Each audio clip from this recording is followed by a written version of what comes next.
rahmat serta karunia-Nya, kami bisa berada di Nagari Sungai Talang, Kecamatan Gugua, bertemu dengan petani jahe kelompok inovasi ya Pak Edi, kelompok inovasi dan adik-adik mahasiswa dari SMK Pertanian dari Riau.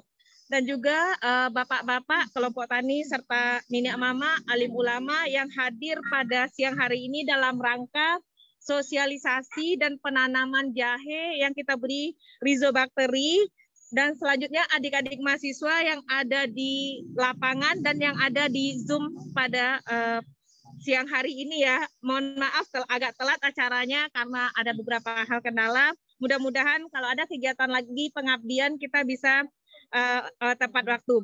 Baiklah, apa-apa adik-adik, ibu-ibu yang ada di lapangan, untuk selanjutnya kita selalu berselawat ya kepada Nabi besar kita, Nabi Muhammad SAW, karena beliaulah kita menjadi manusia yang cerdas, dan beliau sudah meninggalkan dua pegangan hidup bagi kita, Al-Quran dan hadis. Mudah-mudahan itu membawa kita menjadi manusia yang lebih baik lagi ke depannya, dan kita bisa juga menjadi penghuni surga seperti Nabi besar kita. Bapak Ibu semua, adik-adik mahasiswa dan adik-adik yang ada di ruang Zoom, pada kesempatan ini kita minta ada acara sosialisasi pengendalian hama dan penyakit tanaman jahe. Yang pertama nanti disampaikan oleh Ibu Prof. Dr. Trimurti Habazar, Pak Edi, ada Bu Mur ya. Bu Mur merupakan senior kami Pak di Fakultas Pertanian dan juga senior di Prodi Proteksi Tanaman atau di jurusan hama penyakit. Selamat bergabung Bu Mur. Assalamualaikum warahmatullahi wabarakatuh. Waalaikumsalam warahmatullahi wabarakatuh. Terima kasih Bu Mur, dan nanti tentang hamanya akan dijelaskan sedikit oleh Pak Andi, nanti baru kita diskusi. Baik Bu Mur, untuk menyingkat waktu kami minta kepada Ibu untuk menyampaikan hasil-hasil penelitian yang pernah Ibu laksanakan. Kebetulan Bu Mur tuh lama juga Bapak Ibu bekerja dengan tanaman jahe dan sampai waktu itu pengolahan, tapi hari ini kita khusus sampai budidaya dan pengendalian hama dan penyakit tanaman jahe. Silakan Ibu, kami berikan waktu kepada Ibu Satrio, silakan. Bu Mur. Sebentar ya Bu. Ya, yang terbaru lah Bu ya. Ada yang terbaru. Ada yang terbaru Bu. Sebentar Bu. Oh.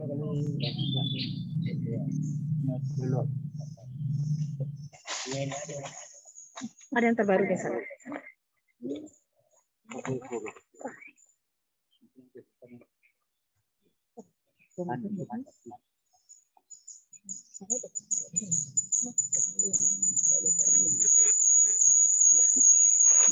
Ibu bisa disapa dulu bapak-bapak ini Bu, karena apa-apa yang ada di Siko itu ternyata adalah petani jahe yang alah lamu bana Bu, alah ada sejarahnya dari Pak apa tadi Pak? Dari Jackson Tarigan mereka menanam jahe Bu gitu, tapi keceknya dulu apakah jahe yang sebanyak kok hanya untuk kacang padi keceknya Pak Bu. Oke. Assalamualaikum warahmatullahi wabarakatuh. Kita bahagia sekali karena pagi siang ini bisa bertemu dengan Bapak dari kelompok tani, apa namanya tadi kelompok taninya? Kelompok tani inovasi Bu. Kelompok tani inovasi dari di Nagari Sungai Sungai Talang. Sungai Talang ya. Jadi sangat apa namanya? Kita sangat bergembira atau berbahagia hari ini bisa ketemu dengan bapak-bapak dan tentu ada ibu-ibu juga ya. Kemudian saudara-saudara mahasiswa yang ada di lapangan juga yang ya hari ini memang kita akan menyampaikan bagaimana budidaya jahe yang yang menurut pengalaman dan juga barangkali kita berbagi pengalaman juga dengan bapak dan ibu-ibu dari kelompok tani ini agar apa yang kita pelajari dan teliti itu bisa diterapkan di lapangan, dan juga pengalaman dari petani sendiri mungkin ada yang juga sudah lama membudidayakan jahe. Jadi kalau Ya sekilas barangkali mengenai jahe, barangkali Bapak dan Ibu dan saudara-saudara juga sudah banyak mengenal bahwa jahe ini merupakan tanaman obat, juga digunakan sebagai bumbu ya. Kalau dari daerah asal ini dinyatakan dari Asia Pasifik katanya, dari India sampai ke Cina. Kalau menurut jenis dari jahe, sekarang itu kita kenal ada jahe putih, itu yang dikenal juga dengan jahe gajah karena ukuran rimpangnya besar, atau jahe badak juga dikenal. Kemudian ada jahe emprit, kalau yang kecil-kecil itu. Kemudian ada merah. Selanjutnya syarat pertumbuhan jahe ini adalah iklim. Kalau daerah kita umumnya merupakan daerah yang cocok untuk tanaman jahe, karena kan curah hujan relatif tinggi dan kemudian temperatur sekitar 20-35 ini cukup bagus untuk tempat penanaman jahe. Itu makanya di kelompok tani ini dibudidayakan jahe yang sudah cukup lama ya. Silakan slide berikutnya. Slide-nya.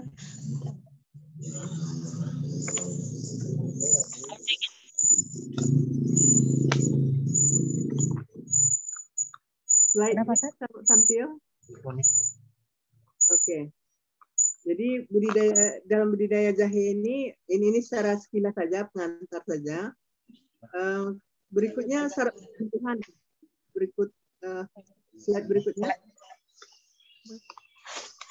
Slide berikutnya.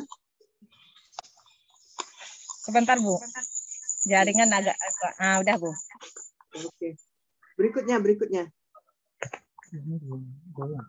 Yes. Tadi saya sudah nyatakan bahwa iklim cocok untuk daerah kita, kemudian media tanam itu diperlukan tanah yang subur, gembur, banyak mengandung humus, jadi perlu kita tambahkan pupuk kandang atau pupuk organik. Kemudian tekstur tanahnya memang perlu agak lempung berpasir, sama dengan gembur itu.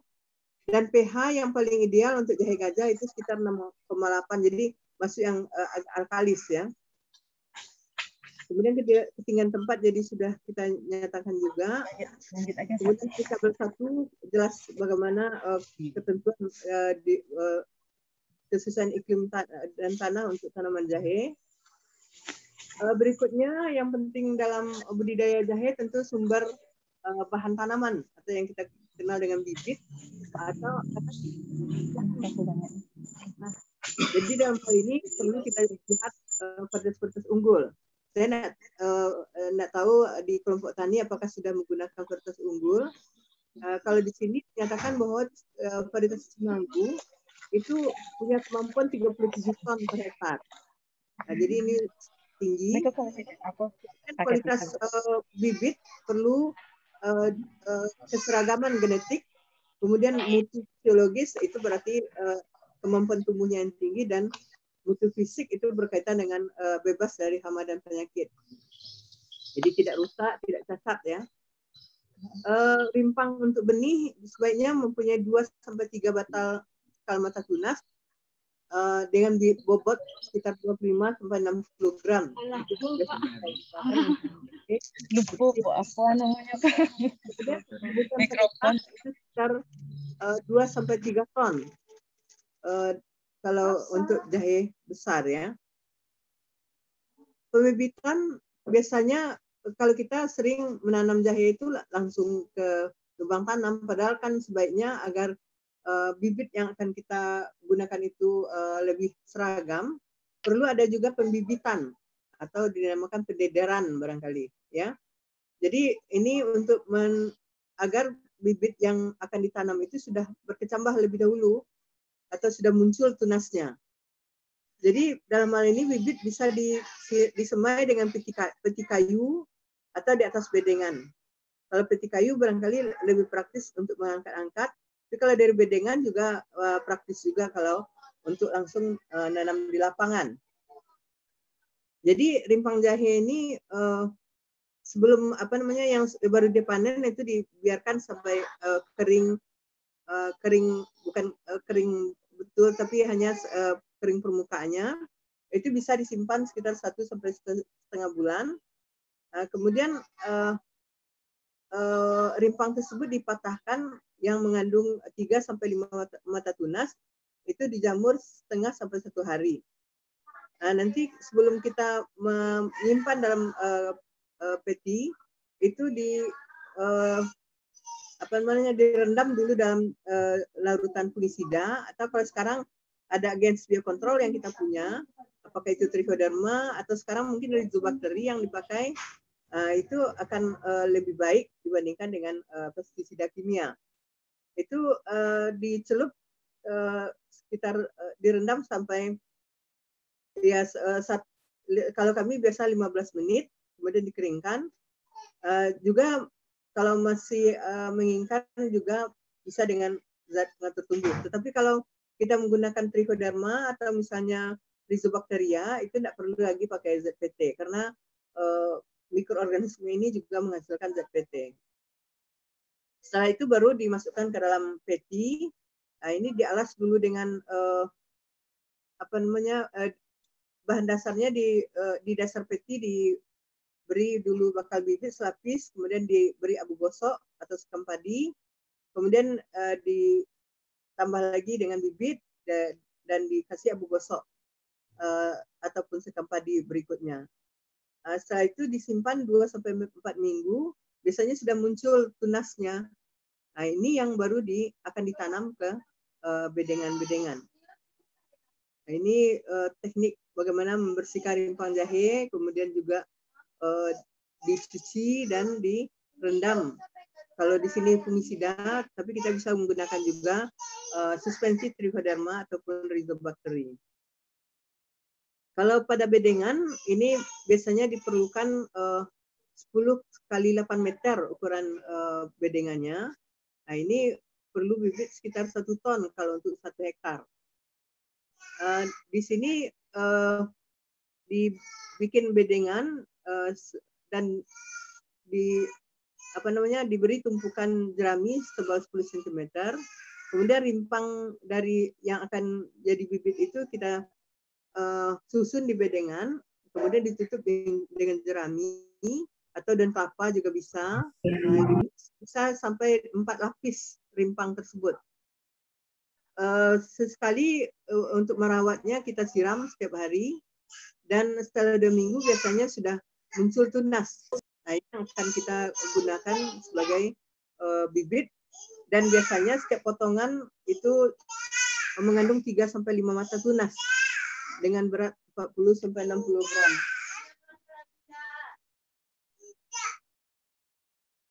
Sorry ya, ini ada ini bagaimana cara menutupi rimpang-rimpang yang kita sudah potong untuk jadi bibit di semaian yang di bedengan. Berikutnya pengolahan tanah atau media tanam. Lahan ini memang harus disesuaikan untuk kebutuhan tanam jahe. Jadi perlu juga cek pH-nya. Kalau kurang keasamannya perlu ditambah kapur. Kalau ini pengapuran ini sudah biasa juga dilakukan di lapangan ya. Pengolahan tanah itu memang perlu lebih tanah yang gembur dan remah, jadi dibajak yang pertama, kemudian dibiarkan 2 sampai 4 minggu untuk mengeluarkan gas beracun atau bibit penyakit akan mati kalau kita sudah mengolah tanah, karena tanah yang bagian bawah yang biasanya juga banyak patogennya, itu juga akan bisa mengalami kematian. Setelah itu baru tanahnya diratakan dan dibikin bedengan dan diberi pupuk kandang dengan dosis 1,5 sampai 2,5 ton per hektar. Bedengan yang tujuan membuat bedengan itu untuk agar jangan tergenang oleh air, dan biasanya tingginya sekitar 20 sampai 30 cm dengan lebar 80 sampai 100 cm. Ini panjangnya disesuaikan dengan kondisi lahan. Nah, pengapuran ditujukan untuk meningkatkan pH tanah kalau tanahnya pH-nya rendah, karena fosfor dan kalsium tidak akan tersedia kalau pH-nya rendah. Kemudian beberapa jenis penyakit pada tanaman jahe ini juga akan berkembang dengan kondisi yang asam, terutama itu jenis jamur, fusarium ataupun pitium. Juga pengapuran ini berfungsi untuk mengeraskan bagian tanaman yang berkayu ataupun merangsang pembentukan bulu-bulu akar. Nah, kebutuhan kapur kalau bisa dicek pH-nya, bila kecil dari 5 itu 10 ton per hektar. Nah, semakin tinggi pH-nya itu biasanya lebih rendah penggunaan kapur. 5 kalau pH 5 itu 5,5 ton per hektar. Bila pH 6 0,8 ton per hektar. Teknik penanaman ini tergantung juga dengan penentuan pola tanam. Jadi ada orang nanam jahe itu monokultur, itu tergantung kalau kita tahu pasarnya dan kemana mau atau diolah, nah itu mungkin sebaiknya monokultur. Tapi kalau misalnya tanaman ini ya seperti di kampung saya itu banyak yang menggunakan polikultur ya. Kampung saya di Bukit Tinggi di Padang Dua ya. Nah, ini kalau polikultur itu kan keuntungannya bila harga rendah kita masih ada tanaman lain yang bisa menghasilkan. Mungkin itu yang penting. Juga mengurangi biaya tenaga kerja, meningkatkan produktivitas lahan, dan juga memperbaiki sifat fisik tanah karena tidak hanya satu jenis tanaman saja yang biasa digunakan untuk polikultur. Jadi biasanya polikultur bisa menggunakan sayur-sayuran ataupun palawija. Kalau pola tanam monokultur ini bila kita memang target akhirnya memang untuk panen jahe secara total per hektar misalnya atau per areal kita, biasanya jarak tanam itu 30 sampai 30 cm kali 60 cm. Biasanya kan kalau di dalam bedengan juga ada alur-alur, jadi ada jarak 60 cm antar alur dan di dalam alur 30 cm. Jarak tanam yang efisien menurut penelitian ini sekitar 40 kali 40, ini bisa menggunakan bibit 45.000 tanaman per hektar. Kalau kita gunakan 40 kali 30, itu lebih banyak lagi yang digunakan. Itu tergantung dari tujuan. Kalau panennya panen muda, maka bisa lebih rapat. Tapi kalau panennya sampai rempangnya tua, itu lebih baik 40 kali 40. Sedangkan kalau pola tanaman polikultur, ini bisa digunakan tadi sudah bisa tanaman sayuran ataupun tanaman pangan ya. Nah, ini juga untuk meningkatkan hasil persatuan luas tanaman. Nah, ini kalau harga jahenya rendah masih bisa ditutupi oleh tanaman-tanaman budidaya yang lain tadi. Beberapa pengalaman dari penelitian untuk tanaman polikultur dengan jahe, itu hari pertama jahe ditanam bersama mentimun dalam satu bedengan. Kemudian di hari ke-40, mentimunnya sudah panen. Jahe sudah membentuk rumpun. Hari ke-40 sampai 50, dimulai nanam kacang panjang di pinggir bedengan. Hari ke-60, panen mentimunnya habis, mentimun dibongkar, kemudian jahenya dibumbun dan dipupuk dengan kompos dan pupuk buatan. Nah, juga pupuk ini juga berguna untuk kacang panjang yang masih muda. Hari ke-120 itu panen kacang panjang, dan hari ke-150 itu sudah bisa panen jahe yang muda. Jadi bukan jahe yang sudah tua ya. Jahe ini juga bisa ditumpang sarikan dengan pepaya. Nah, ini biasanya pepaya ditanam pada saat jahe umur 5 bulan. Dan di samping itu juga di tepi bedengan bisa ditanami cabai, cabai rawit atau kacang panjang. Nah, jarak pepaya itu 3 meter dalam barisan dan 3 meter antar barisan, jadi 3x3. Tanaman jahe masih bisa tumbuh di bawah naungan sehingga cocok untuk tanaman pangsari dengan tanaman berumur pendek dan lain-lain. Lubang tanam itu perlu menghindari pertumbuhan jahe. Untuk menghindari pertumbuhan jahe yang jelek, kondisi air tanah yang buruk, maka memang dibuat bedengan-bedengan. Tadi juga sudah disinggung. Kemudian juga menanam bibit rimpang itu biasanya secara rebah ke dalam lubang tanam atau alur yang sudah disiapkan. Periode tanam sebaiknya bulan September dan Oktober. Kalau di daerah Sumatera Barat, kadang-kadang hujan ini belum banyak, kadang-kadang musim tidak menentu, tapi sebaiknya memang di awal musim hujan menanam jahe, karena jahe yang masih muda itu memerlukan air yang cukup banyak. Pemberian mulsa ini juga penting. Kalau selama ini sekarang orang lebih cenderung menggunakan mulsa plastik, tapi kalau dalam keadaan sebaiknya untuk lingkungan juga, maka mulsa yang digunakan sebaiknya mulsa yang dari alami. Nah, jadi di sini bisa kita gunakan jerami padi, daun kelapa, kulit batang pisang, daun gamal, atau mulsa plastik hitam ini untuk alternatif terakhir ya. Jadi kalau mulsa jerami memang dibutuhkan sekitar 10-20 ton per hektar. Mulsa diberikan di permukaan bedengan 2 kali. Jadi pada awal tanam dan setelah tanam ya, kemudian umur 4-5 bulan. Pemeliharaan, yang pertama yang perlu adalah penyulaman, karena ini untuk menjaga agar yang rumpang-rumpang itu bisa disisip, kemudian agar panennya tidak terlalu jauh bedanya dengan tanaman yang sudah di ini. Jadi biasanya menyisip itu sekitar 2-3 minggu setelah tanam. Menyiang biasanya jahe kalau pakai mulsa itu mungkin tidak sering disiram di siang. Ini kalau banyak gulmanya baru umur 2-4 minggu di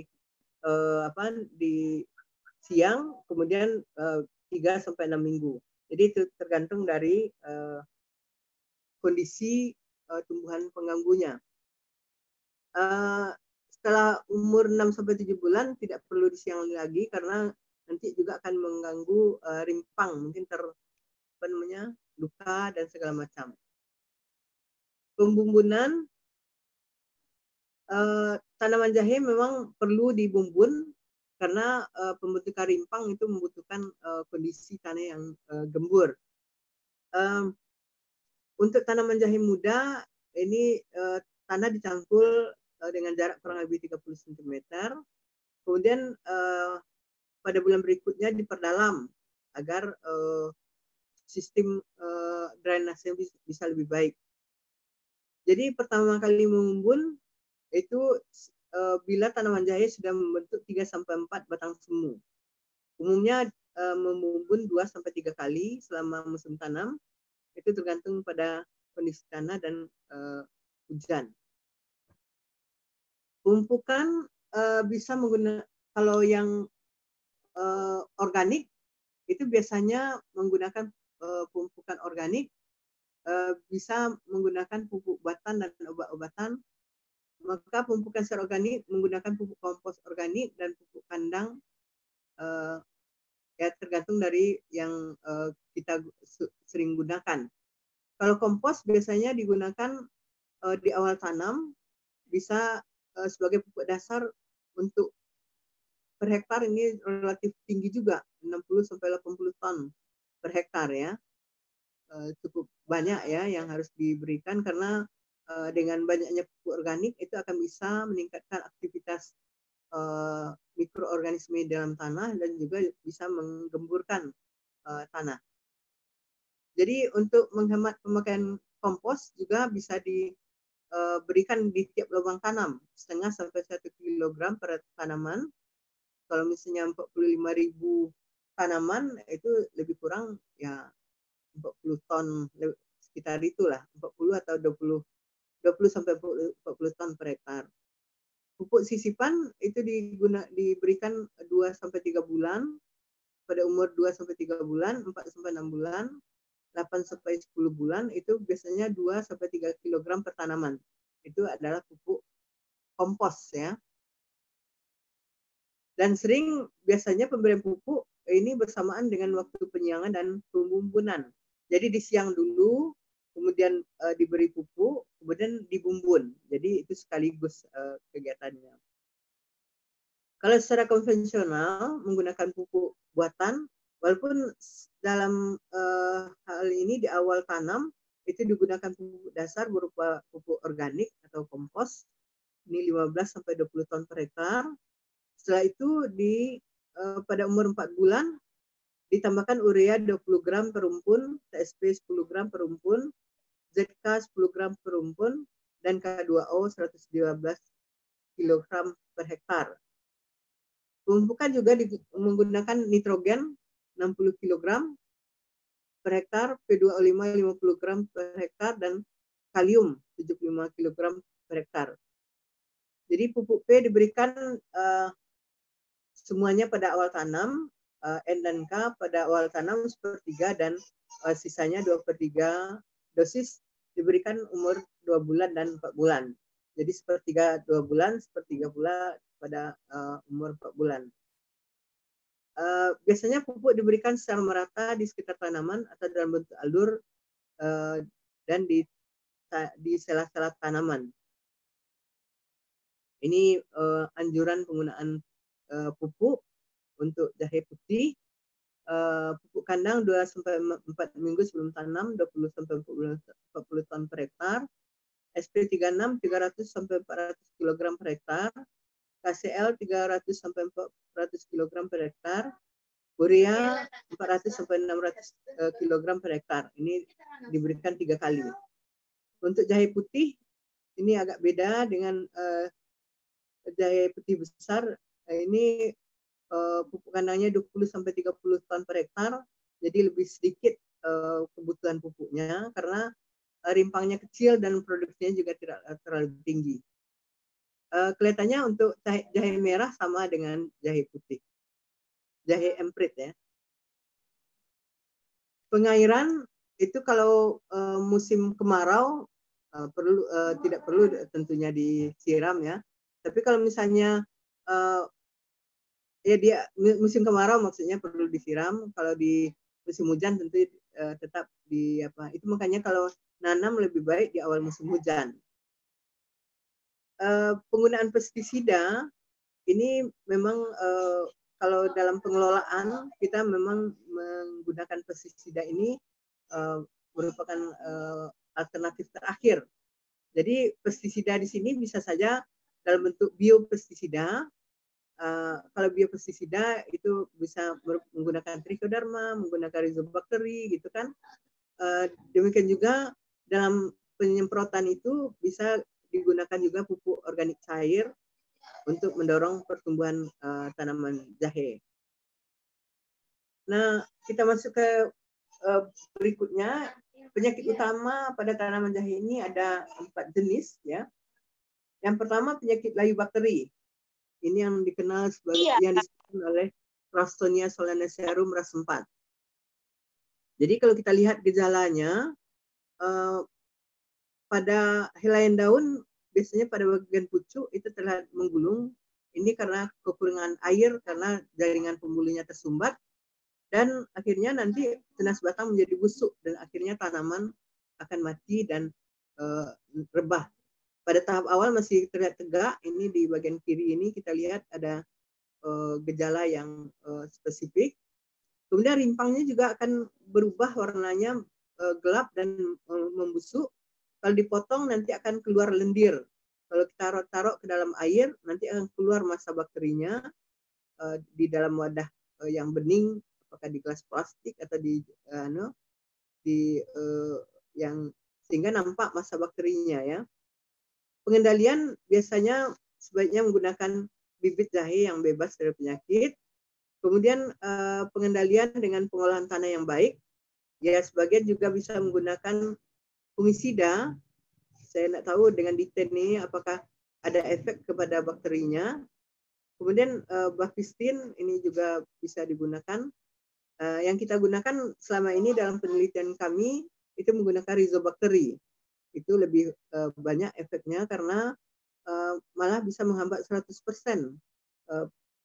perkembangan penyakitnya. Ini gejala kerusakan oleh akibat layu bakteri. Kalau rimpang yang hampir dipanen ini nampak sudah layu, sepertinya sudah matang untuk dipanen, padahal masih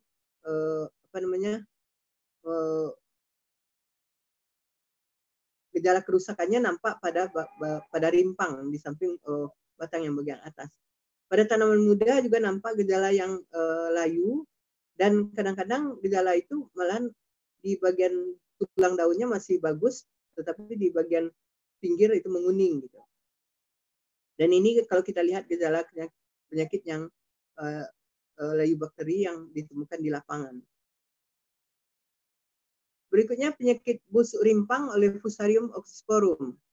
Nah, ini busuk rimpangnya kalau bakteri tadi nampak agak busuknya berair, kalau ini busuknya mengering.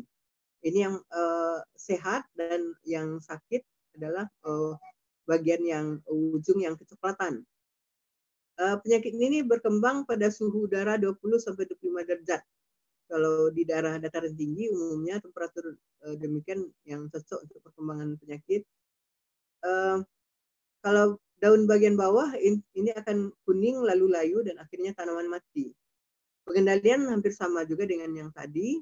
Penggunaan bibit yang sehat, penerapan pola tanam yang baik. Ya, kalau bisa menggunakan polikultur itu juga lebih baik. Kemudian penggunaan fungisida untuk rimpang yang digunakan sebagai bibit. Penyakit yang ketiga adalah bercak daun. Ini sepertinya umum aja kita lihat. Ini disebabkan oleh jamur Phylloxera zingiberry. Penyakit ini bisa dibantu menularnya melalui angin dan bisa masuk ke dalam jaringan tanaman, baik melalui luka ataupun tanpa luka. Karena jamurnya aktif untuk mempenetrasi ke dalam jaringan epidermis. Gejalanya terlihat becak-becak pada daun ukuran 3-5 mm. Di bagian tengahnya berwarna abu-abu, dan ya bercak tersebut berwarna abu-abu, dan kemudian bagian tengah terlihat agak menghitam. Pada bagian pinggir daun itu kadang-kadang terlihat busuk basah. Bila serangan berat, maka daun itu akan mengerut atau akan menggulung, kemudian tanaman akan bisa mengalami kematian. Pengendalian ini tentu tanaman dipelihara pada kondisi setengah naungan. Walaupun jahe kita lihat dinyatakan tadi butuh matahari yang penuh, tapi pada kondisi tertentu diperlukan naungan. Untuk mengendalikan bisa juga digunakan bubur Bordeaux. Ini dulu merupakan bubur fungisida yang dicampur antara terusi, kupri sulfat dengan kapur. Nah, ini bisa mengendalikan patogen ini. Juga menggunakan karbon oksikarbonat 0,3%. Berikutnya penyakit busuk lunak oleh Pythium. Penyakit ini gejalanya muncul berupa gejala kebasahan pada pangkal batang semu di bawah. Kemudian gejala busuk berkembang ke bagian atas dan bawah batang semu sehingga bisa merusak rimpang. Pada daun, gejala dimulai dengan menguning pada ujung daun dan berkembang ke seluruh tanaman. Gejala menguning menyebar ke bagian bawah dan atas, sehingga pada bagian pinggir masih tetap hijau. Di bagian tengahnya masih tetap hijau. Maaf, masih ada ininya ya. Ini merupakan gejala busuk lunak oleh Pythium. Slide berikutnya, silakan. Oke. Jadi kelihatan membusuk pada pangkal rimpang, ya, pada pangkal batang semu, dan nampak adanya massa jamur juga di sekitar itu. Nah, kalau kita lihat pada gambar berikutnya di B, ini perbandingan antara yang sehat dengan yang sakit. Batangnya masih tegak, jadi tidak terkulai ya, tapi daun-daunnya semuanya pada mengering. Kemudian pada gambar di bawah, rimpang yang sehat kita lihat di sini nampak tunas-tunasnya bagus. Sementara yang terinfeksi oleh Pisium ini terlihat adanya warna berubah menjadi kecoklatan. Nah, ini contoh jamur yang menyerang menyebabkan penyakit busuk lunak. Pengendalian juga menggunakan bibit dari rimpang yang sehat, juga bisa perlakuan dengan air panas suhu 51 derajat selama 10 menit, dan nanti diperlakukan lagi dengan jamur Trichoderma viridie. Drainase yang baik, pupuk organik bisa meningkatkan populasi mikroorganisme.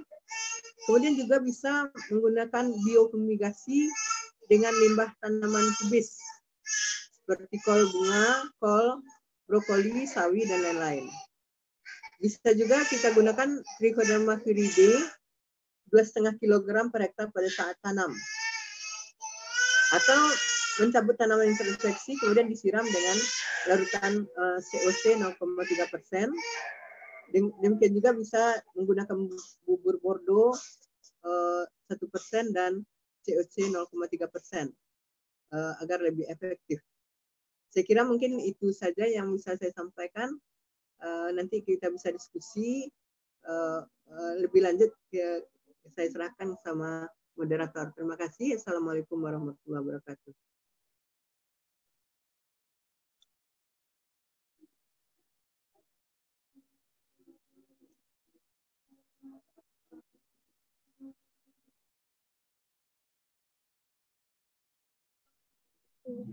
Baik, terima kasih Bu Trimurti Habazar atas penyampaiannya. Mungkin lebih baik kita diskusi dulu ya Bu, karena nanti waktu zohor kalau kami di Para masih bisa untuk sebentar menunggu hasil dari penyampaian Pak Andi. Mungkin lebih baik kita diskusi sebentar ya Bapak-bapak, Ibu-ibu dan adik-adik. Karena waktu zohor lebih ini lagi lebih dekat. Kecamatan Gugua. Iya. Baik, silakan Bapak-bapak. Ini kan Bu Trimurti tadi menjalin tentang bagaimana budidaya tanaman jahe ya. Kemudian mungkin dari pengalaman yang pernah Bapak-bapak melakukan budidaya tanaman jahe, kemudian Ibu-ibu kira-kira apa perbedaan atau apa yang Bapak lihat di sini? Ini kan teori ya. Kami hanya sedikit baru bercerita atau bekerja dengan tanaman jahe. Sementara waktu Bapak-bapak yang ada di sini kan sudah puluhan tahun ya bekerja dengan jahe. Silahkan Pak bertanya sama Bu Trimurti sebelum kita nanti lanjut dengan Pak Dr. Hasmiandi. Silakan Pak. Suatu pengalaman. Silakan Pak. Nama Pak. Perkenalan dulu nama. Jadi akhirnya dia nampak di layar. Panggilan sehari-hari kini awak pokoknya Pak. Dulu Lelo dipanggil orang sehari-hari. Oh, Pak Lelo. Bu, ada pertanyaan dari Pak Lelo ya, Bu Mur? Iya. Silakan Pak Datuk Lelo, Bu. Pak Datuk. Selama berkebun jahe, Bu, yang tak bisa dikendalikan sampai saat ini, Bu, ada suatu lahanku dulu bagus. Jadi terdapatlah penyakit. Kalau istilahnya kami di kampung penyakit mati layu namun mati gadi. Apabila ditemukan penyakit itu, Bu, misalnya satu rumpun hari ini, besok kita lihat pindah lagi 3 rumpun lagi tambahan, besoknya 5 rumpun lagi, akhirnya maunya habis satu bidang, satu lahan dulu. Sampai saat ini untuk pengendalian penyakit itu, Bu, nggak bisa kan? Cuma lahan kau, Bu, apabila diendapkan diganti dengan tanaman lain sekian dalam masa sekian, diulang lagi tanam, masih terdapat penyakit. Tapi menurut penguraian tadi, Bu, tidak jauh beda. Memang tanam jahe kok, Bu, menentukan dalam pengalaman adalah 70% dari bibit keberhasilan. Betul. Cuma yang kendala sampai saat ini itu, Bu. Penyakit ya. Nah, sekian, Bu. Terima kasih.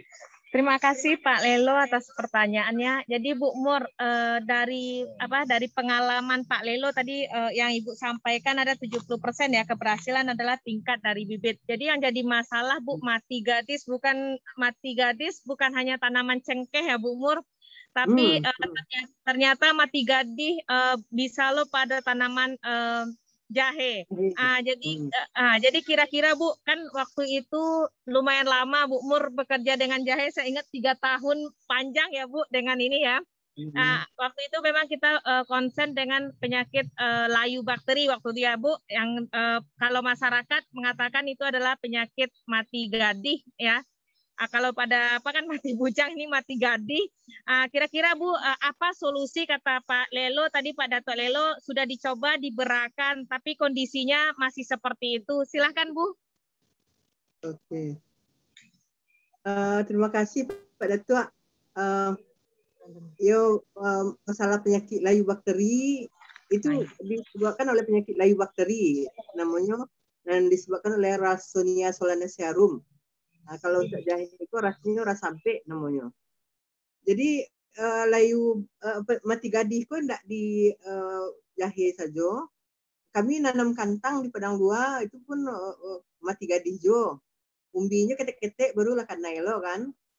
Jadi penelitian kami sama Bu Mira jo terlibat waktu itu tahun 2006 ya. 2007 ya Bu Mira ya. Sampai 2009 kami menggunakan ada namanya Rhizobakteri. Jadi Rhizobakteri ko bisa melawan Ralstonia solanacearum ko. Kalau kami lihat kemampuannya melebihi dari pestisida gitu. Kalau pestisida mesti agak berulang-ulang. Kalau ikut sekali randam waktu membibit, mungkin kini yang dilakukan Bu Mira barangkali jo Rhizobakteri ya Bu Mira ya. Ya Bu, Rhizobakteri Bu. Ya, jadi mudah-mudahan kalau di lahan yang ditanami jo jahe ko, bila diperlakukan jo Rhizobakteri, insya Allah bisa selamat ya. Jadi itu makanya dicoba di Sinan. Apakah tanah yang ditanami kini ko bekas karena penyakit layu atau enggak gitu? Jadi kalau misalnya kanai, jadi mudah-mudahan dengan adanya Rhizobakteri yang akan diperlakukan ke rimpang jahe itu bisa menghambat perkembangan penyakit layu bakteri. Karena dari penelitian kami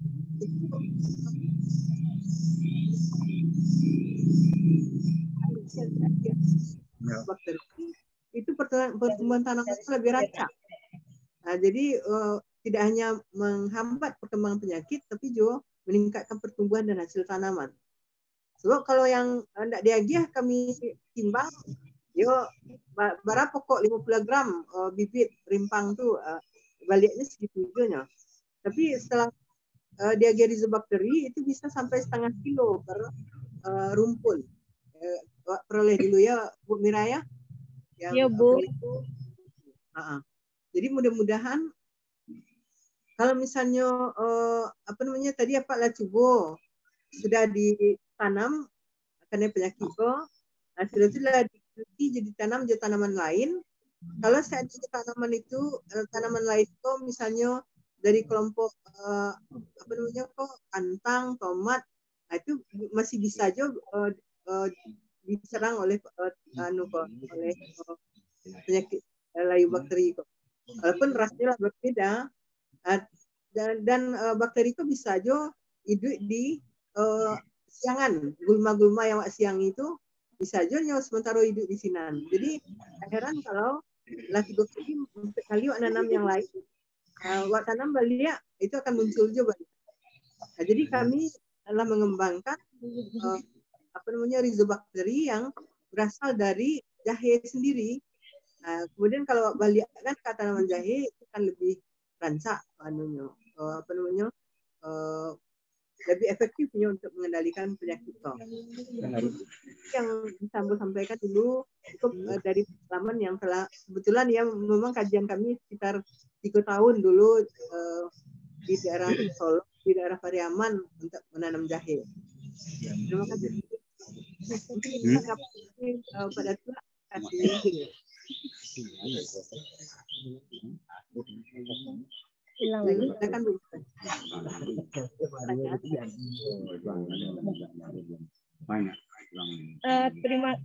Terima kasih Bu Mur atas jawabannya.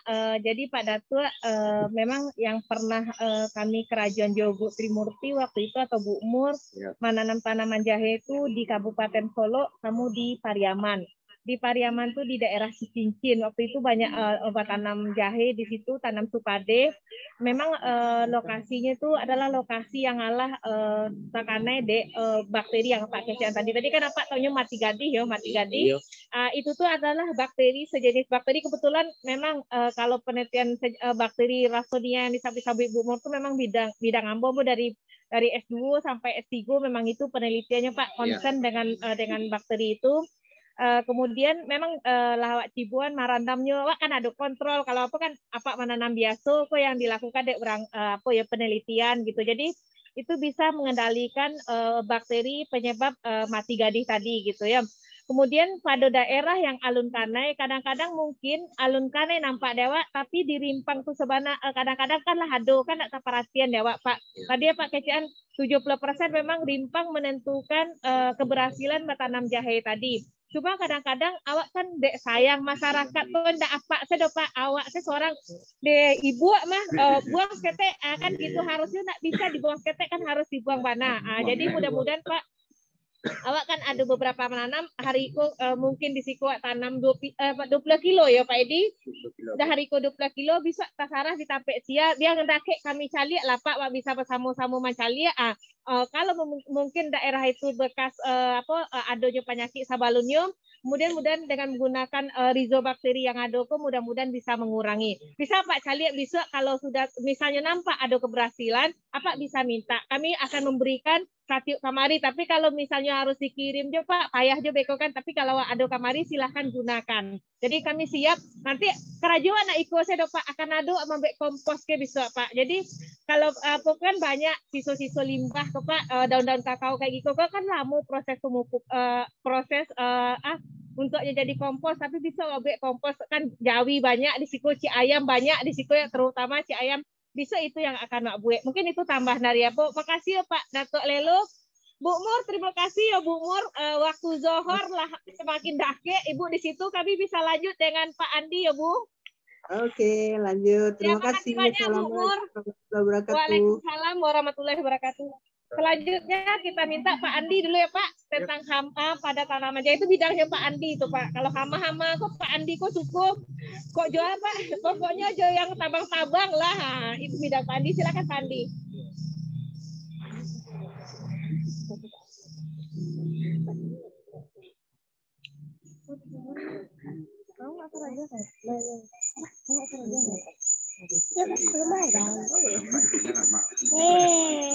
Bisa Pak pinjaman musola lagi Pak.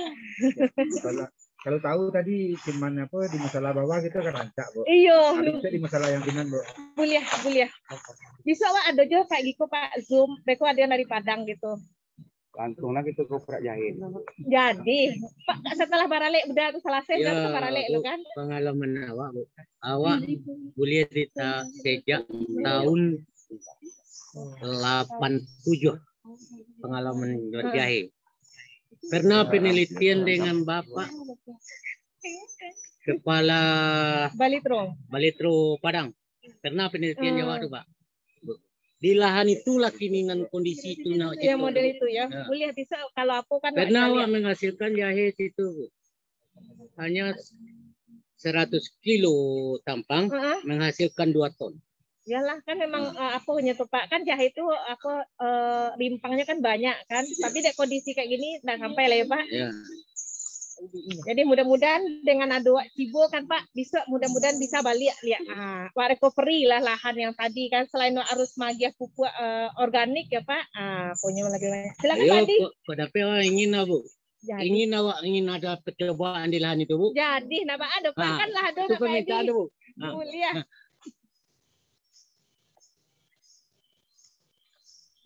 Oke. Assalamualaikum warahmatullahi wabarakatuh. Alhamdulillah, disyukur kita panjatkan kehadirat Allah Subhanahu wa taala.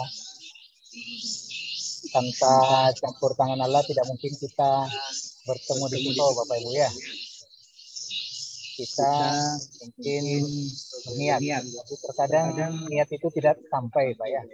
Bu ya. Dengan Allah kita dipertemukan di Paraiko. Ya, mudah-mudahan pertemuan kita bermanfaat bagi semuanya. Tak lupa kita kirimkan salam salawat kehadirat Nabi kita Nabiullah Muhammad SAW. Mudah-mudahan kita bisa mengikuti jejak beliau nanti sampai ke surga. Jadi Bapak Ibu sekalian, dari segi pengalaman mungkin Bapak Ibu sudah sangat berpengalaman ya. Jadi sebenarnya kalau ingin mengajari kita tidak mengajari, tapi kita saling berbagi ilmu ya. Apa yang Bapak di lapangan, apa yang kami dapat di teori, jadi dipertemukan. Mudah-mudahan saling berbagi. Kalau kita bagi uang habis Pak ya. Tapi kalau kita bagi itu bertambah ilmu. Bapak ada ilmu, saya ada ilmu, jadi dua ilmu ya. Jadi kalau saya berikan uang ke Bapak uang habis. Gitu pula Bapak kasih uang ke saya misalnya, habis. Tapi kalau ilmu bertambah.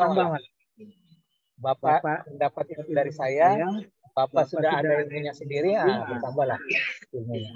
Jadi itulah gunanya kita saling berbagi ilmu. Kalau ilmu tidak berkurang, tapi akan selalu bertambah selama kita belajar. Jadi kami di sini bukan untuk menggurui Bapak Ibu sekalian, kami di sini juga saling belajar. Jadi salah satu yang ingin kami pelajari di sini tentang itu tadi, ada pemberian mikroorganisme yang dari jahe yang akan ditanam. Nah, bagaimana nanti dampaknya? Jadi nanti mungkin ada kawan-kawan juga dari mahasiswa dan kami juga akan melakukan pengamatan. Di misalnya saja penyakit yang ada, apa hamo yang ada di sini. Jadi mungkin itu Bapak Ibu sekalian, karena mungkin saya tidak lancar bahasa Minang, saya bukan orang Minang, jadi saya Indonesia saja lah ya. Susah. Ya. Jadi Bapak Ibu sekalian, jadi kalau kita berbicara tentang pertanaman,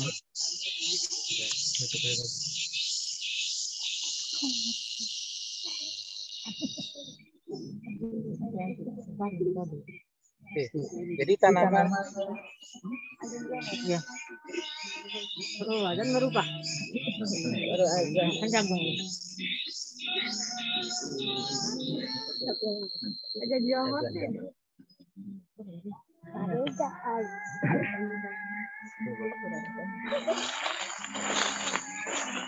Jadi kita dulu sebentar Pak. Sampai siap azan Pak. Kita dengar undang azan santai Pak. Nanti kita dulu Pak. Andi, dia sampai yang galok lah Pak. Kok masalahnya Pak? Apa Pak itu? Enggak Pak. Kita mau Pak pulang likur. Pindah mati ya. Kameranya Pak. Kamera kan berputar tuh, dan itu yang Pak Andi harus tetap di situ. Bapak kita tunggu dulu azan.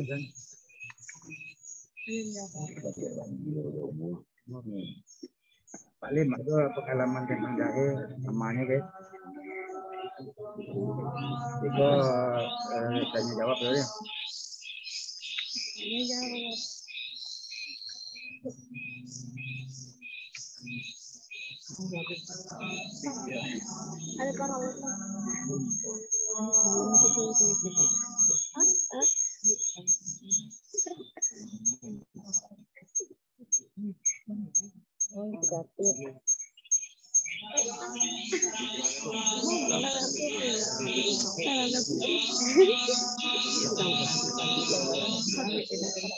Nah, bujang ibu pulang lah aku pulang main bola.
Oke, Bapak, Ibu, Assalamualaikum warahmatullahi wabarakatuh.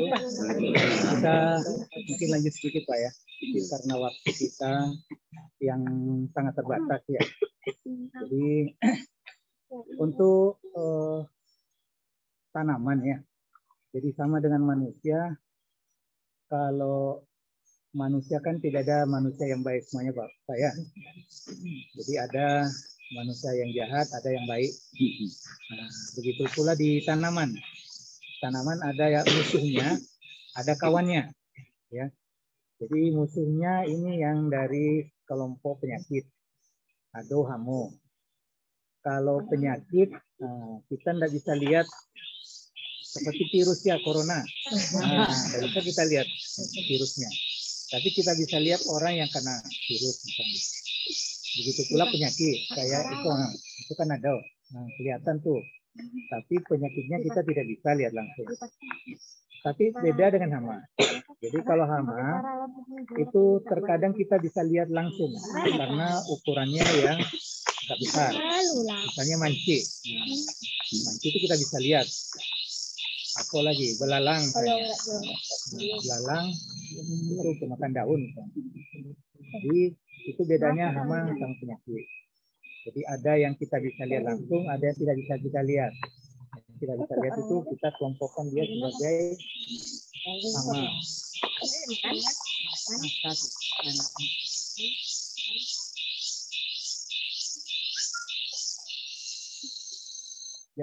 Jadi untuk tanaman jahe, jadi ada beberapa organisme yang bisa menjadi sama. Kalau tadi kan Bu Mur sudah menjelaskan tentang penyakit ya. Ada yang layu, ada yang kering dan sebagainya. Nah, kalau hama itu lebih kepada organisme yang kita bisa lihat dan kita bisa lihat gejalanya.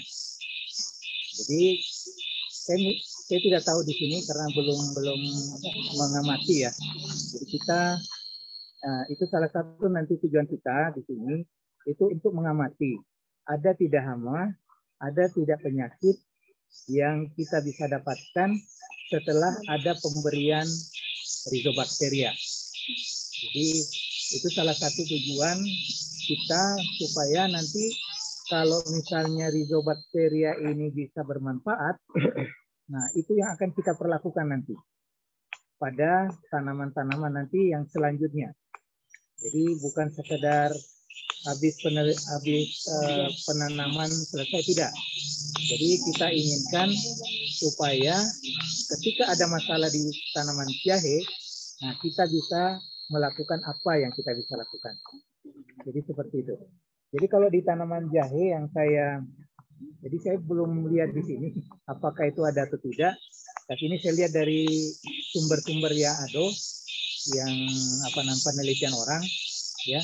Jadi ada yang pertama itu kepik, seperti kalau di padi mirip walang sangit. Nah, saya tidak tahu apakah di sini ada atau tidak. Jadi dia tuh menghisap. Jadi bisa menghisap daun, bisa menghisap bagian batang. Tapi akar tidak, karena dia kalau akar kan tersembunyi ya. Rimpangnya ya. Jadi dia berada di atas tanah. Terus selain kepik itu ada lagi ulat. Nah kalau ulat ini bukan di atas dia, tapi di bawah tanah. Jadi ulat yang merusak rimpang. Jadi terus ada lagi ini kumbang. Jadi kalau ulat tadi itu ada kupu-kupunya ya. Kalau Bapak Ibu biasa lihat ada kupu-kupu, nah itu biasa ada ulat. Nah, kalau yang ini kumbang. Kalau ini kumbang itu seperti badannya itu keras. Seperti kumbang kumbang kelapa, yang kumbang tanduk. Tapi kok ketek. Ukurannya kecil. Jadi dia menyerang pada rimpang.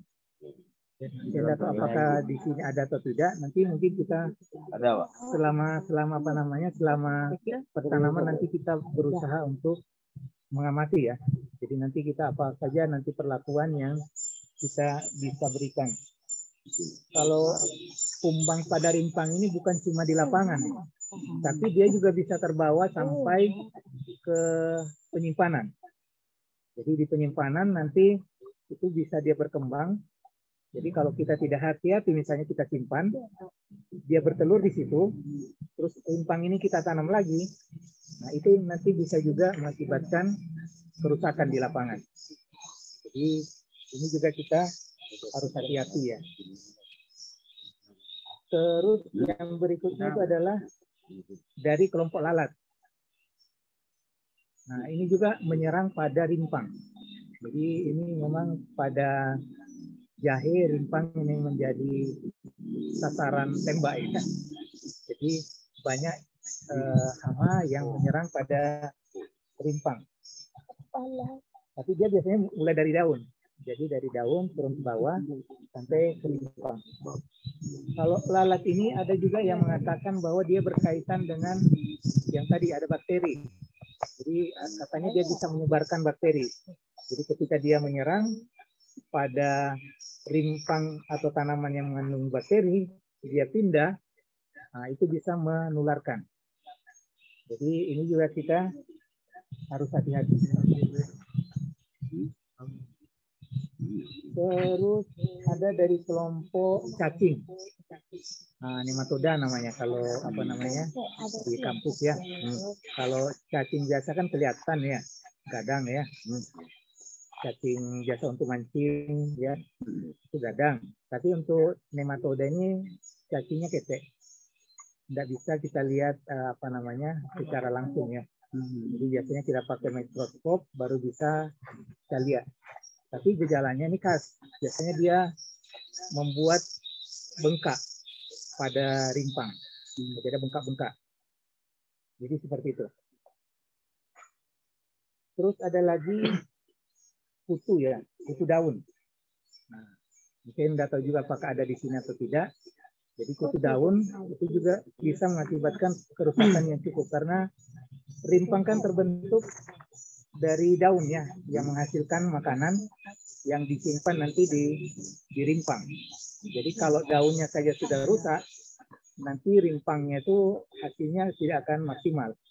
Jadi tidak akan menghasilkan berat yang berat yang maksimal lah bagi produksi jahe kita. Nah, untuk pengendalian ini kalau selama ini kan kita berpikiran bagaimana mengendalikan dengan pestisida kimia ya yang dibeli di di toko ya. Nah, perlu Bapak Ibu perhatikan mungkin karena ini berkaitan dengan tanaman obat ya. Jahe kan tanaman obat biasa kita minum dan sebagainya untuk dibikin apa ya.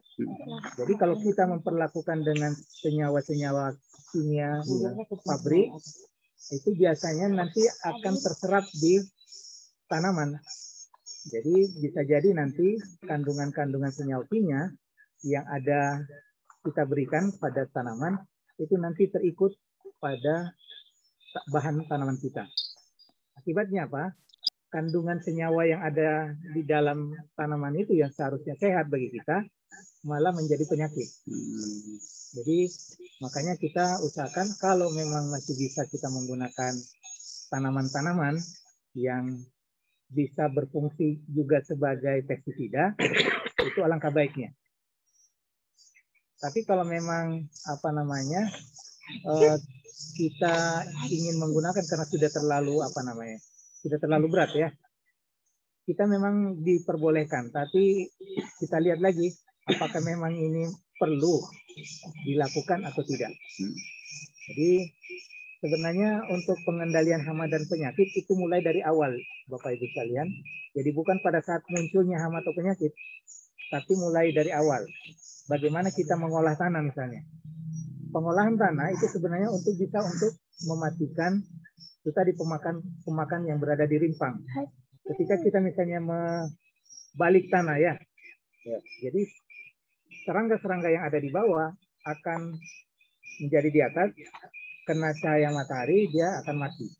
Begitu pula dengan penyakit.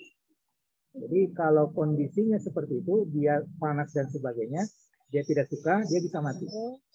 Jadi pemberian perlakuan pada tanah kita, pada bahan tanaman yang akan kita tanam itu menjadi penting. Jadi jangan sampai apa yang kita berikan ke tanaman kita itu bisa malah membahayakan bagi kita. Jadi kita tidak ingin kita sudah bertanam dengan baik, tapi hasilnya tidak seperti yang kita inginkan. Kalaupun misalnya kita menggunakan pestisida, itu tidak merugikan dalam tanda petik kesehatan kita ya. Jadi itu yang paling penting. Jadi untuk pengendalian itu biasanya kita menggunakan ada beberapa tanaman ya. Saya tidak tahu di sini ada tanaman apa yang bisa dipakai. Tapi yang jelas dari sini ada tulisan ada beberapa tanaman yang bisa digunakan. Atau gamal ada di sini enggak ya? Gamal itu jenis lamtoro ya. Lamtoro boleh apa kayu hujan kalau bikin Pak. itu untuk makanan ternak. Iya. Lamtoro. Kayu min. Kata Cina. Penting toro. Gamal apa lamtoro? Gamal. Gamal kayu hujan Pak. Itu bisa digunakan juga untuk pestisida. Nanti ini bisa di apa namanya, nanti di print ya, nanti bisa dibagikan.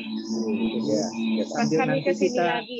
kita apa namanya, kita belajar sambil langsung aplikasi nanti ya. Jadi kalau ada apa-apa nanti kita bisa mempraktekkan ya. Jadi seperti apa yang bisa kita lakukan. Jadi selain gamal itu juga bisa bawang putih sebenarnya, tapi bawang putih mahal ya. Ya, itu mahal Pak. Mahal, tapi apa namanya, kandungan bawang putih itu memang bagi serangga itu sangat kurang baik bagi mereka. Kita saja kalau mencium bau bawang putih kan kadang agak ya, kalau terlalu lama juga pusing ya. Apalagi serangga yang ukurannya kecil ya. Kita saja yang besar terdampak ya, apalagi yang serangga. Yang ini juga bisa dari cabai. Kalau cabai misalnya banyak yang rusak misalnya kan ya, itu bisa semuanya dikumpulkan untuk dijadikan sebagai pestisida. Karena kan banyak terkadang terbuang-buang ya. Itu kan bisa kita ambil lagi untuk dijadikan dia sebagai pestisida. Terus ada lagi yang pakai pestisida guna tai ayam ya. Bunga ayam. Lagi ayam. Itu juga bisa. Oh, cipago. Lagi ayam. Selain dia bisa sebagai tanaman hias, nah, dia juga bisa sebagai pestisida.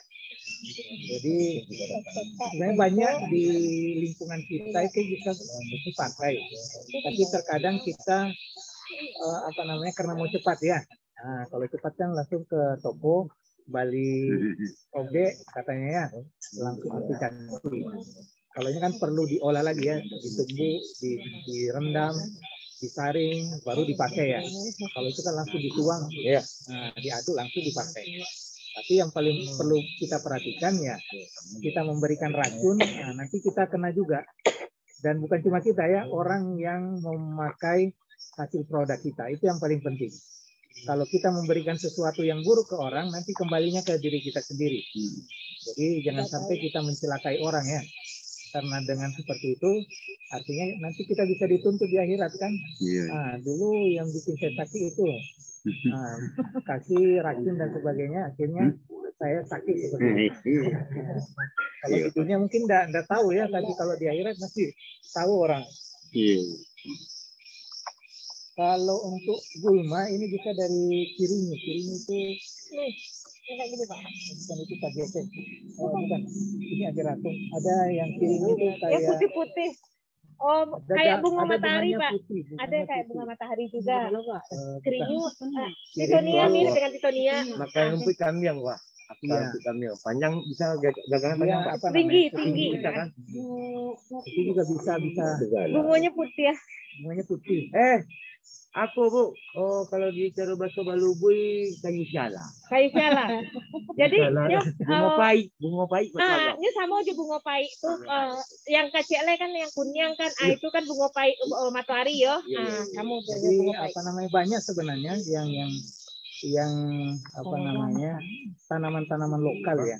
Jadi kalau kita tahu bahwa tanaman itu jarang rusak ya oleh hama, itu biasanya itu bisa kita pakai. Jadi tergantung kita mau atau tidak untuk mengumpulkan tanaman-tanaman apa yang ada di lingkungan kita. Kalau memang tidak ada, baru kita cari di luar ya. Kita bisa tanam, dan sebagainya. Itu mungkin yang perlu kita. Terus kalau untuk pestisida, sebenarnya ada juga pestisida yang sudah dibuat di pabrik. Jadi seperti ini contohnya, ini ada rotenon. Rotenon itu dari pohon nimba. Namanya kalau nimba di sini nggak tahu nama. Nimba itu apa namanya? Daun mint, kayak daun mint Pak. Daun nimba itu kayak daun mint. Dia agak berkayu, dia agak. Iya. Jadi di betul itu Pak. Nggak ada Pak. Nggak ada nimba. Sudah yang jadi, sudah jadi. Jadi ada yang sudah bentuk kemasan kayak seperti yang dijual di toko ya. Tapi dia bahan aktifnya itu dari tanaman. Ya, jadi mungkin kalau Bapak Ibu ke toko, coba perhatikan kalau di kemasannya itu ada bahan aktif. Nah, bahan aktifnya lihat apa bahan aktifnya. Kalau bahan aktifnya misalnya seperti ini, ada rotenon misalnya atau bacillus. Ya, kalau bacillus itu dari bakteri ya.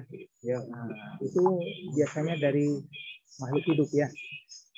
Tapi kalau sudah banyak nama-nama yang panjang itu biasanya dari pabrik, buatan pabrik. Jadi coba nanti Bapak Ibu perhatikan bahan aktif. Karena bahan aktif itu menentukan apa kandungan senyawanya ya.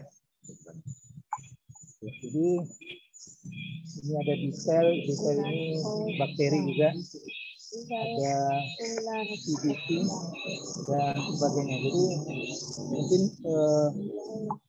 yang perlu Bapak Ibu nanti ke depannya ketika kita ingin menggunakan bahan-bahan kimia yang dijual di toko, kita perlu perhatikan kemasannya ya. Karena selama ini kan kalau Bapak Ibu ke toko kan lihat orang ya, apa yang laku, ya kan? Mau pakai Iko, kawan juga pakai Iko, jadi saya juga pakai Iko. Jadi mungkin ke depannya mungkin perlu kita perhatikan lagi apa yang kita pakai untuk tanaman kita. Karena apa yang kita gunakan itu kembali lagi biasanya ke diri kita. Jadi mungkin karena waktu kita yang terbatas ya, Bapak Ibu mungkin masalah dan sebagainya. Mudah-mudahan nanti kita sambil belajar ya, sambil kita menanam, nanti kita juga mengamati, juga apa nanti yang akan kita lakukan, itu nanti kita sambil belajar. Jadi mungkin seperti itu Bapak Ibu sekalian, karena mungkin waktunya kita terbatas, mudah-mudahan walaupun sedikit ya, nanti kita bisa berbagi lah yang ke depannya. Ini itu dari saya sedikit, mudah-mudahan bisa bermanfaat bagi kita semua. Assalamualaikum warahmatullahi wabarakatuh. Waalaikumsalam warahmatullahi wabarakatuh. Baik Bapak-bapak dan adik-adik yang masih ada di Zoom, mungkin ada juga dosen yang ada di Zoom ya. Selanjutnya mungkin kita diskusi dulu ya Pak sebelum kita istirahat, karena nanti kita akan ada menanam nih Pak. Nanam jahe sudah dibawa sama David ya, jahenya.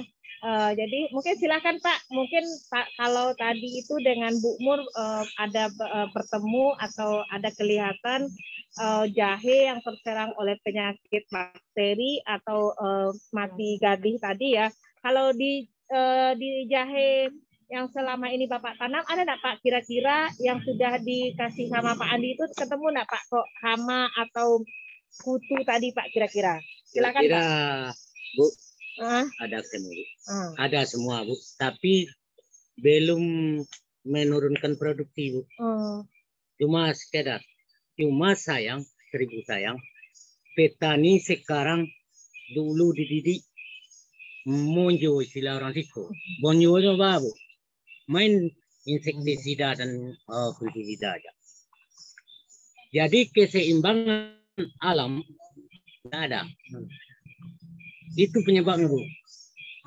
Contoh, main siang, racun siang. Sedangkan gulma kok banyak yang dibutuhkan untuk tanam-tanaman. Hasil penguraian gulma kok banyak yang dibutuhkan tanam-tanaman. Kita main dengan racun. Semua mati. Hama masuk. Apa yang akan menolong?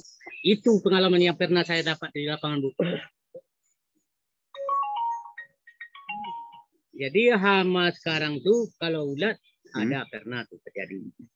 Jadi kumbang kita Bapak tuh pernah dapat. Ulat dalam rimpang tuh pernah dapat tuh, tapi belum menurunkan produksi.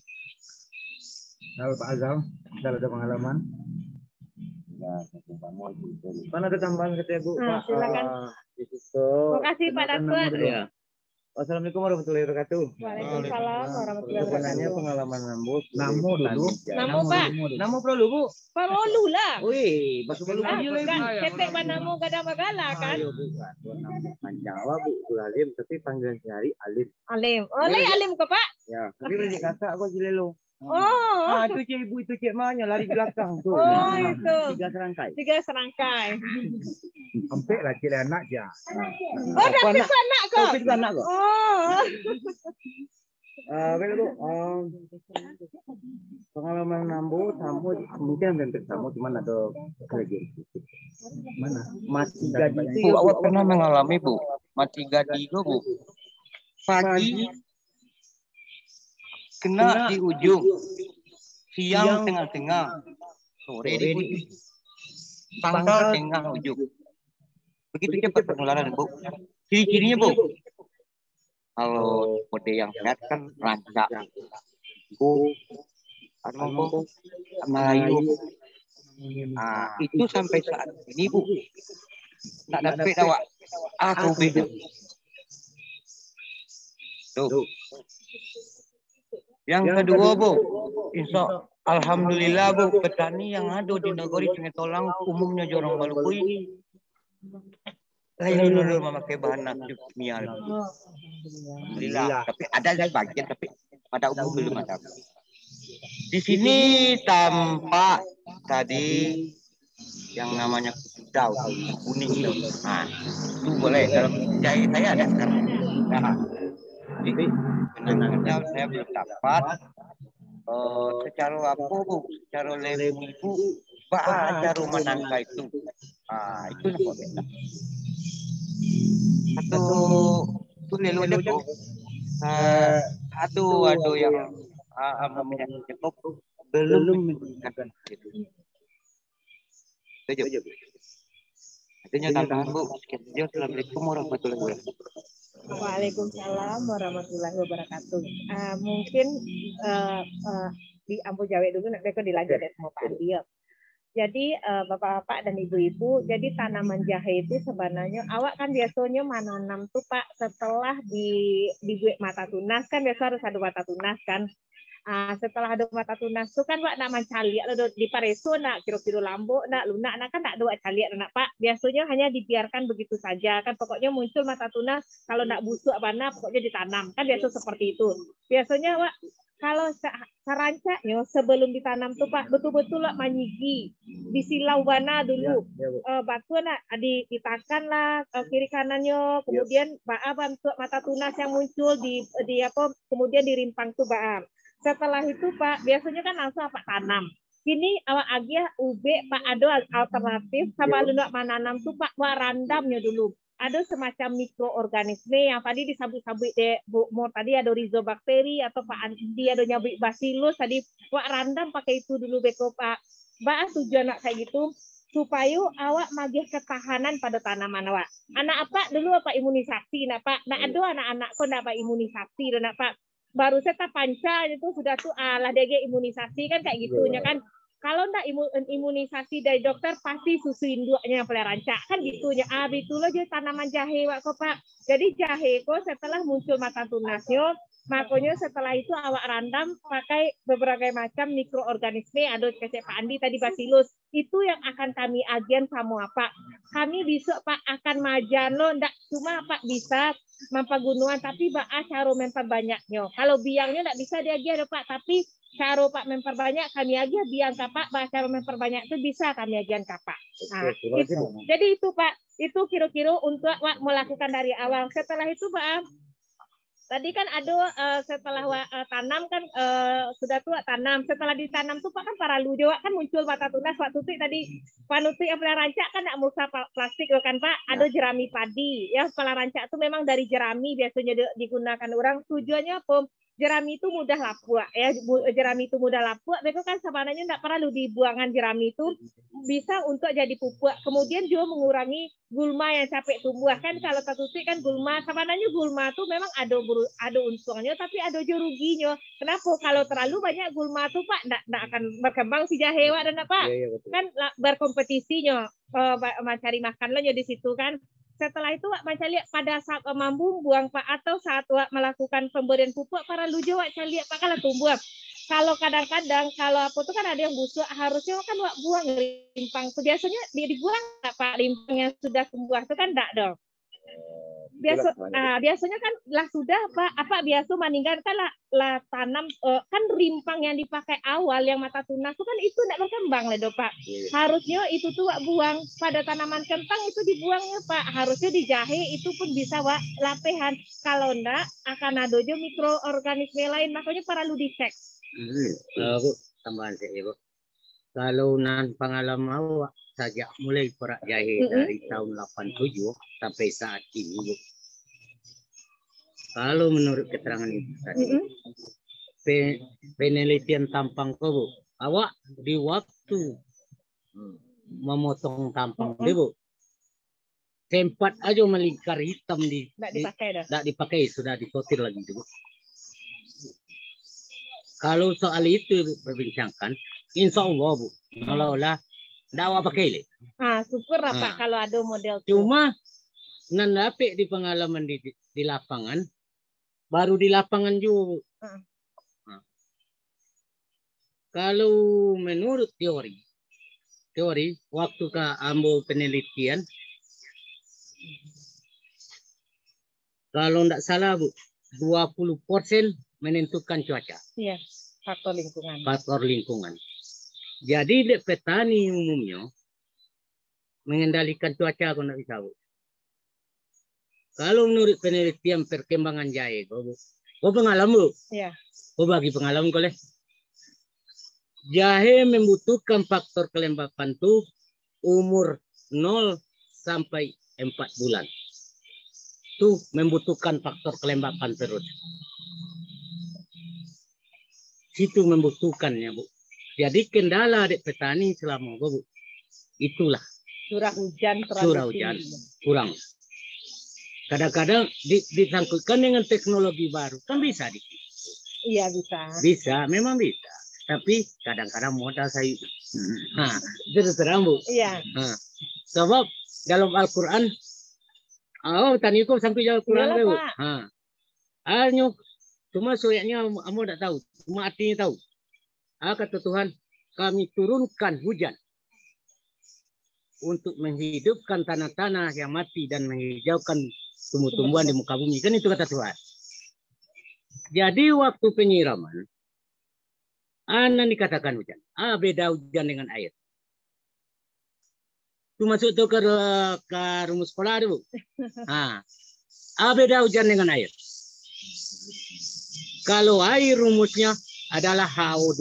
Ya. Kalau hujan rumusnya AO3. Jadi kita ciptakanlah hujan untuk petani-petani yang ingin maju. Menciptakan hujan. Kalau ingin menyiram tanam-tanaman, naikkan air. Ya, jangan ke bawah. Apabila H2O menembus O, akan menjadi HO3. Jadi kebanyakan petani kok. Lai siom, lai. Begitu ketungguan, tidak ada hasilnya. Awak payah hasilnya tidak ada. Jadi situlah kelemahan selama. Jadi menseimbangkan alam tu petani nan kurang petani maju di zaman modern kok. Sekian, Bu. Terima kasih. Baik, makasih Pak Datuk Lelo. Jadi sabananya Pak Datuk, dari pengalaman Pak Datuk tuh banyak juga yang memberikan input kepada kami. Tetapi sehebat apapun Pak Mancali, Pak Datuk, si mikroba bakteri yang layu tadi itu Pak Datuk adulufosunya bisa masuk. Itu salah satunya yang menyebabkan sampai gini memang jadi masalah di orang. Kok mati gadih kok, mati bujang atau mati gadih kok masih bermasalah. Soalnya awak kan mau motong jahe, kan jahe waktu potong ya Pak. Ya. Si mikroba kok Pak adolufo, gampangnya masuk, itu salah satu dari bakteri Lawsonia tadi. Kemudian awak malataan kan, apakah sampai latak waktu yakin Pak perhatian kan tidak lapak semprot dia dulu doh. Itu salah satu yang bisa awak perhatian dia untuk. Tadi kalau yang dikasih ada pada Datuk Lelo, anyo alah Mancali kalau ada hitam saya tidak dipakai, itu sesuatu yang bagus ya. Dek kami itu dalam Mancalian para Pak Datuk dengan tim dengan kelompok itulah mengerjakan sesuai dengan prosedur kan gitu kan.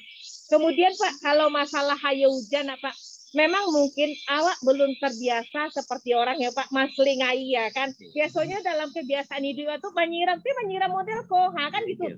Awak harusnya pakai ayam mancu atau ayam tajun. Yang awak pakai kan ya mah. Kan yang awak guna itu kan ayam mancu kan. Yang awak guna itu kan ayam tajun wak gikuan mah. Sedangkan ayam tajun lagi dia ayam mancu namanya apa? Mungkin itu bisa dengan sistem, mungkin kan zaman kini kan lah gampang kok Pak untuk menyiram tuh kan selang air kan lah bisa dinaikkan kateh. Mungkin itu faktor-faktor itu mungkin Wak bisa yang lebih untuk pengendalian permasalahan cuaca, kondisi air, doa itu mungkin bisa Wak nanti bisa kerjasama sama kamu kecan tadi Pak Wak, kegiatan tidak hanya sekali itu kan hari ku Mas itu tentang Abana mengenal jahe, penyakitnya, kemudian hamonya kan Wak lah bisa saling tukar informasi. Ya, ada tambahan sedikit Andi dengan hama tadi? Makasih. Jadi apa yang terjadi kan sebenarnya ulah manusia Pak ya. Ya, manusia. Jadi apa yang kita lakukan itu berdampak sama kita.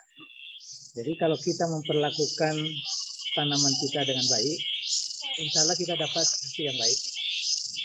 Jadi ketika kita memberikan sesuatu yang buruk, insya Allah kita akan dapat ya. Memperlakukan tanaman dengan baik, misalnya kita pilih rimpang jahe yang betul-betul sehat,